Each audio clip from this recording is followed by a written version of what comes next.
आप सभी को पता ही है कि प्रधानमंत्री किसान सम्मान निधि योजना के अंतर्गत आपको जो है साल में 6,000 रुपये की सहायता राशि दी जाती है। आपके आसपास में बहुत सारे किसान ऐसे हैं जिनको बेनिफिट मिलता है, लेकिन आपको नहीं मिलता है, तो घबराने की आवश्यकता नहीं है। इसका जो ऑनलाइन फॉर्म है ना, अपने मोबाइल फ़ोन से या फिर लैपटॉप से बड़ी आसानी से घर बैठे फिल आउट कर सकते हैं। इस वीडियो में जो है पूरी जानकारी बताएंगे कि अगर आप किसान हैं, इनकी जो भी पात्रता है उसको फुलफिल करते हैं, तो कैसे जो है स्टेप बाय स्टेप फॉर्म को भर सकते हैं। तो प्लीज़ वीडियो शुरू से अंत तक लेकर जरूर देखिएगा, क्योंकि इसमें जो है ज़्यादा आपको डॉक्यूमेंट नहीं देना है। एक आपके पास आधार कार्ड होनी चाहिए और दूसरा आपका जो भी खेत का ज़मीन का रसीद होता है या फिर एलपीसी होता है वो रहेगा। बड़ी आसानी से आप यहाँ पे फॉर्म को भर सकते हैं और आपको भी साल में 6,000 रुपया यानी कि 4 महीना पे 2,000 रुपया करके आपको भी पीएम किसान का पैसा मिलेगा। वीडियो में आगे बढ़ने से पहले आप सभी से रिक्वेस्ट है कि अभी तक आपने इस वीडियो को लाइक नहीं किया, प्लीज़ वीडियो को लाइक जरूर करेंगे। चलिए आज का वीडियो शुरू करते हैं। देखिए, पीएम किसान का जो ऑफिशियल पोर्टल है ना, इसके माध्यम से बड़ी आसानी से प्रधानमंत्री किसान सम्मान निधि योजना का जो फॉर्म है वो भर सकते हैं। फॉर्म भरने से पहले शिक्षा बिंदु पे सभी जानकारी आके आपको पढ़ लेना है, क्योंकि आपको पता होनी चाहिए कि किनको जो है बेनिफिट मिलता है। तो यहाँ पे आकर जो है पीएम किसान सर्च करेंगे तो आपके सामने ये वाला पोस्ट देखने को मिलेगा, जिसको आप यहाँ पे ओपन कर लेंगे। ठीक है, सबसे पहले हम पात्रता के रिगार्डिंग बात कर लेते हैं कि आपके पास जो है पात्रता क्या होनी चाहिए। देखिए, कम से कम आपके पास जो है 10 डिसमिल जमीन होनी चाहिए, जो कि खुद के नाम से जमाबंदी होनी चाहिए, और आपका जो उम्र है ना 18 प्लस होनी चाहिए। अगर आप घर में मान लीजिए आपके माता पिता हैं, तो माता पिता के नाम से ही भरिएगा जमीन, अगर उनके नाम से होगा। अगर आपके नाम से जमीन है तो आप अपने नाम से भी भर सकते हैं। परिवार में जो है किसी एक ही व्यक्ति को बेनिफिट मिलता है,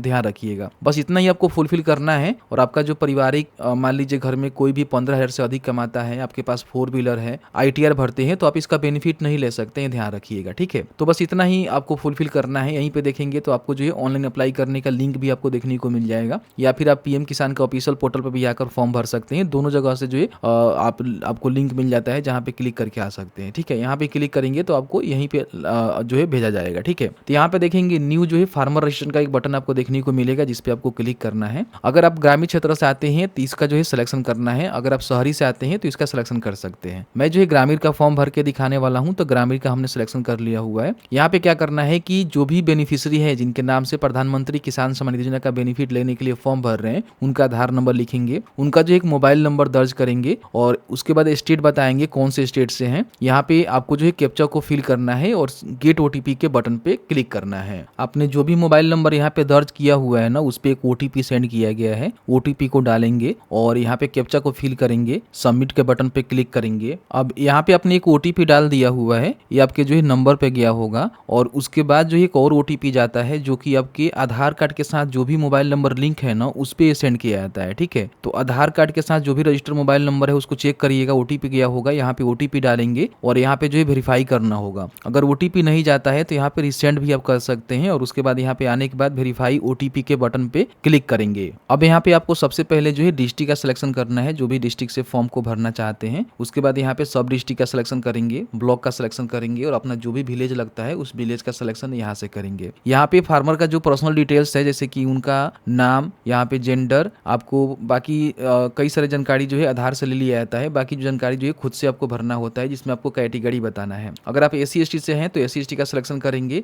अगर आप मान लीजिए ओबीसी बीसी बीसी से हैं या फिर जनरल कैटेगरी से हैं तो इसका सिलेक्शन करेंगे। ठीक है, उसके बाद यहाँ पे फार्मर का टाइप जो है 2 ऑप्शन आपको देखने को मिलेगा। अगर आप स्मॉल फार्मर है, 1 से 2 हेक्टेयर के पास आपके पास जमीन है, तो इसका सिलेक्शन करेंगे, नहीं तो अदर भी कर सकते हैं। ठीक है, उसके बाद यहाँ पे अपना जो भी मोबाइल नंबर है, एड्रेस है, पिन कोड है, और जो भी आपके फादर या फिर हस्बैंड का नेम है देखने को मिलेगा। ये पहले से ही फिल रहता है, इसमें आपको भरने की आवश्यकता नहीं होती है। ठीक है, यहाँ पे क्या करना है कि अपना जो भी लैंड रजिस्ट्रेशन आईडी है, अगर आपको पता है तो डाल सकते हैं, नहीं तो इसको भी छोड़ सकते हैं, मैंडेटरी नहीं है। यहाँ पे अगर आपके पास राशन कार्ड नंबर है तो जरूर डाल दीजिएगा, आपका जो पीएम किसान का बेनिफिट है ना जल्दी अप्रूव हो जाएगा। नहीं होगा तो छोड़ सकते हैं, कोई भी दिक्कत नहीं है। यहाँ पे अगर आप मानधन योजना का जो है एक्सेप्टेंस लेते हैं तो यहाँ पे यस करेंगे, नहीं तो यहाँ पे सीधे नो करेंगे। ठीक है, अब यहाँ पे जो भी अपना लैंड होल्डिंग है, जिस भी जमीन पे आपको फॉर्म को भरना है ना, वो सिंगल है कि ज्वाइंट है आपको बताना है। अगर मान लीजिए सिंगल नेम से है तो सिंगल, अगर ज्वाइंट नेम से है तो उसमें 2 लोगों का शेयर है, 3 लोगों का शेयर है, उसके शेयर के हिसाब से ही आपको फॉर्म को भरना होता है। सपोज करिए कि आपके पास कोई जमीन है जिसमें आपके भाई भी हैं, ठीक है, तो आपका मान लीजिए कि ज्वाइंट वाला हो गया, तो उसमें आपका जितना शेयर बनेगा, जैसे कि मान लीजिए 10 डिसमिल आपका जमीन है, तो उसमें से 2 आदमी का 5-5 डिसमिल हुआ, लेकिन 20 डिसमिल है तो आपका 10 डिसमिल, उनका 10 डिसमिल हुआ, तो ज्वाइंट वाले भी यहाँ पे फॉर्म को भर सकते हैं अपना शेयर को डालकर। लेकिन अगर मान लीजिए आपका सिंगल नेम से है तो सिंगल का सिलेक्शन करेंगे, और यहाँ पे एक ऑप्शन आपको देखने को मिलेगा एड का, इस पे आपको क्लिक करना है। जैसे ही एड के बटन पर क्लिक करेंगे तो यहाँ पे आपका जो भी लैंड का डिटेल्स है ना, उसको आपको ऐड करना है, जिसमें आपका सर्वे नंबर या या फिर खाता नंबर। अगर आपके यहाँ सर्वे नंबर चलता है तो सर्वे नंबर डाल सकते हैं, खाता नंबर चलता है तो खाता नंबर अपने जमीन का डालेंगे। यहाँ पे अगर डैग नंबर चलता है तो डैग नंबर डालेंगे, नहीं तो खेसरा नंबर और यहाँ पे सर्वे नंबर भी आप डाल सकते हैं। एरिया बताएंगे कि आपका जो है कितना हेक्टेयर में हो रहा है, तो इसके लिए आपको ज्यादा परेशान होने की आवश्यकता नहीं है। अगर मान लीजिए आपका जमीन जो है काठा में है, फिर डिसमिल में है, तो उसको हेक्टेयर में बड़ी आसानी से कन्वर्ट कर सकते हैं। इसके लिए गूगल में सर्च करेंगे डेसिमिल टू हेक्टेयर कन्वर्टर, तो आपके सामने जो है ये वाला जो है ऑप्शन से यहाँ पे देखने को मिल जाएगा। सबसे पहले अपने स्टेट का जो है सिलेक्शन यहाँ पे कर लेना है। उसके बाद यहाँ पे अपना जो भी डिसमिल है ना उसको आपको बताना है, ठीक है। कई सारे लोग कहेंगे कि मेरा जमीन जो है काठा में है, जैसे कि मान लीजिए आप गोपालगंज, सिवान या फिर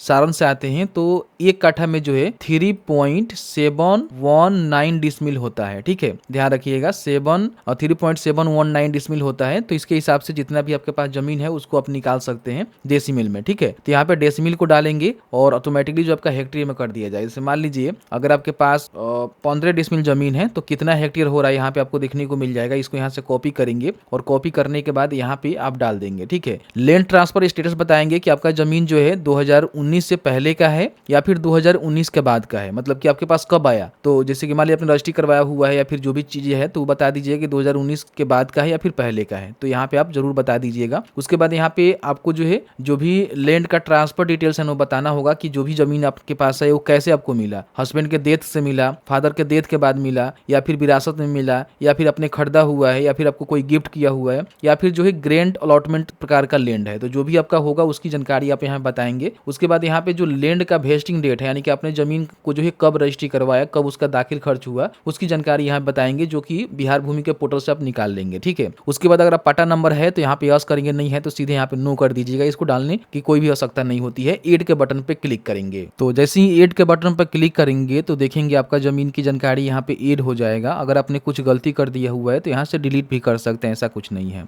अगर और भी आपको जमीन की जानकारी यहाँ पे ऐड करना है, जैसे कि मान लीजिए आपके पास 2 से 3 जमीन है और आपको जो है देना है, तो उसकी भी जानकारी आप यहाँ पे ऐड कर सकते हैं, जिस तरह से आपने ये जानकारी यहाँ पे ऐड किया हुआ है। अगर आपको एक ही जमीन पे जो है फॉर्म को भरना है, दूसरा कोई जमीन ऐड नहीं करना है, तो यहाँ पे क्लोज का जो बटन है ना, इस पे आपको क्लिक कर देना है। तो इस तरह से जो टेब है ना क्लोज हो जाता है। तो आप जो है इस जमीन पे जो है फॉर्म को भर रहे हैं, ध्यान रखिएगा जमीन की जानकारी आपको सही देना है, क्योंकि इसका सत्यापन होता है। अब यहाँ पे आपको जो है सपोर्टिंग डॉक्यूमेंट अपलोड करना है। तो इसमें क्या करना है कि एक जो आपको पीडीएफ बनाना है, ठीक है। पीडीएफ में सबसे पहले क्या करना है कि अपना जो आधार कार्ड है उसको स्कैन करना है। फिर आपके पास जो भी जमीन का रसीद है, एलपीसी है या फिर कोई भी पेपर है जिससे प्रूफ हो जाए कि हाँ आपके नाम से जमीन है, उस पेपर को यहाँ पे स्कैन करेंगे। मोस्टली आपके पास जमीन का लगान का रसीद होगा, नहीं तो एलपीसी भी बनवा कर दे सकते हैं, दोनों दे सकते हैं, कोई भी दिक्कत नहीं है, दोनों है तो। नहीं तो केवल सिंगल आपके पास जमीन का रसीद है तो उसको यहाँ पे स्कैन कर लीजिएगा। अगर आपके पास खाता है तो उसको भी स्कैन कर सकते हैं। हालांकि खाता की जानकारी देना मैंडेटरी इसलिए नहीं है कि जो भी आप आधार नंबर दे रहे हैं ना उसके साथ जो भी बैंक अकाउंट लिंक होगा उसी में पैसे जाते हैं, तो खाता देने की कोई भी आवश्यकता नहीं है। 2 ही आपको डॉक्यूमेंट देने हैं, अपना आधार कार्ड और बाकी अपने जमीन का रसीद या फिर जो भी पेपर आपके पास है जिससे प्रूफ हो जाए कि आपका जमीन है, ठीक है। उसको यहाँ पे क्या करेंगे, चूज फाइल के बटन पर क्लिक करके 200 KB से कम जो है पीडीएफ में रखिएगा और इसको यहाँ पे चूज फाइल के बटन पर क्लिक करके चूज करना है। उसके बाद सेव के बटन पे क्लिक करना है। तो जैसे ही सेव के बटन पर क्लिक करेंगे तो देखेंगे आपका जो फॉर्म है ना यहाँ पे सबमिटेड हो जाएगा सक्सेसफुली, और आपको जो है फार्मर आईडी यहाँ पे देखने को मिल जाएगा, जो कि आपका आधार नंबर ही होता है। इसको आपको नोट डाउन कर लेना है, नहीं भी नोट डाउन करेंगे कोई भी दिक्कत नहीं है, आपके आधार कार्ड नंबर ही सेम रहता है, ठीक है। अब इसका जो स्टेटस है वो आपको चेक करते रहना है समय समय पे, क्योंकि अप्रूव होने के बाद ही आपको बेनिफिट मिलता है। तो स्टेटस चेक करने के लिए click here to go back के बटन पे आपको क्लिक करना है। यहाँ पे क्या करेंगे कि आपको फिर से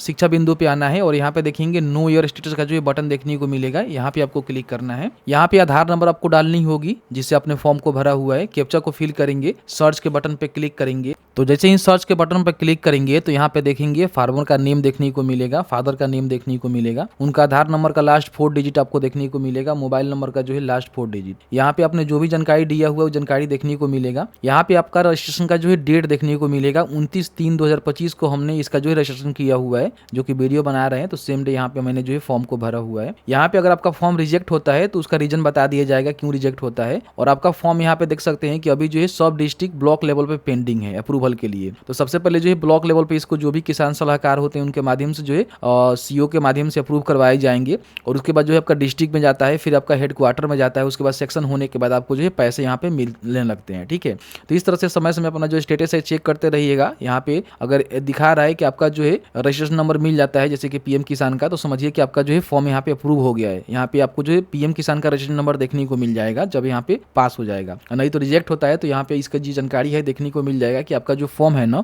वो क्यों रिजेक्ट हुआ है। तो इस तरह से जो है फॉर्म को भरनी होती है, मैंने पूरी जानकारी आपको बताया। बाकी अगर आप यहाँ पे इसका जो है अप्रूव होने के बाद क्या करना है कि यहाँ पे देखेंगे ना, जैसे कि हम आपको दिखाना चाहेंगे, देखिए बैक यहाँ पे आएंगे हम। ठीक है, तो अप्रूव हो जाता है तो यहाँ पे अपना जो पेमेंट का स्टेटस है वो चेक कर सकते हैं कि आपको जो है पेमेंट मिल रहा है कि नहीं मिल रहा है, तो यहाँ से आप उसको चेकआउट कर लीजिएगा। तो जैसे कि आपने देखा कि मैंने जो है पूरी जानकारी बताया कि किस तरह से पीएम किसान सम्मान निधि योजना का जो ऑनलाइन रजिस्ट्रेशन है उसको कर सकते हैं। रजिस्ट्रेशन करने के बाद जो है किस तरह से अपना जो एप्लीकेशन का स्टेटस है वो चेक कर सकते हैं। इसकी हम प्रोसेस की बात करें तो फॉर्म भरने के बाद जो है आपका सत्यापन होता है, फिर आपका अप्रूवल मिलने के बाद ही पैसे मिलते हैं। तो 1 से 2 महीने में आपका जो अप्रूवल मिल जाएगा, उसके बाद आपको जो है पैसे आपके खाते में जो भी आपका डीबीटी लिंक खाता होगा उसमें आने लगेंगे। अगर आपको पता नहीं है कि आपका जो है डीबीटी लिंक खाता कौन सा है तो आप ये वाला वीडियो देखकर चेकआउट कर सकते हैं, और चाहे तो लिंक भी कर सकते हैं। तो बस आज की इस वीडियो में इतना ही। वीडियो थोड़ा सा अच्छा लगा है तो प्लीज़ वीडियो को लाइक जरूर करेंगे।